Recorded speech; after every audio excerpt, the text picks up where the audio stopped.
ফাহিম ভাই, হ্যাঁ ভাই, আপনাদের সকাল থেকে কি নিয়ে জানি চিন্তা করছেন না তো?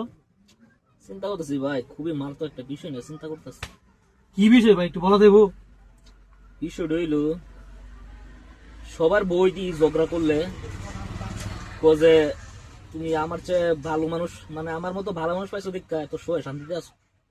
যে রিজিকে হের মতো খালি এই কথাটা শুনি আর কি, যে হের বই নাকি আর এই কথাটা তুমি আমার মতো এরকম মেয়ে পাইছো দেখা, ভালো মেয়ে পাইছো দেখা শুয়ে শান্তিতে আছো, কোনো ফেরা বুঝতেছো না, জ্বালা যন্ত্রণা বুঝতেছো না।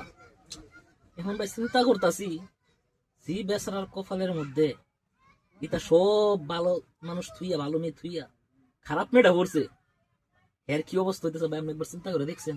আসলে তো ভাই জিনিসটা তো খুবই ভাবার বিষয়। চিন্তা করেন সেটার জীবনটা কি, এত বালা মানুষ লইয়া, এত বালা বউ লইয়া সেটা আমরা এই অবস্থা। এই জন্যই বুঝি আপনি মার্কেটে এত চিন্তা করেন না। আর কোয়েন না ভাই, খুব চিন্তার মধ্যে আছি ভাই, সেটার লাই খুব মায়া লাগতেছে। আহা, কি হইব সেটার ভবিষ্যৎ রাখি। জীবনটা শেষ।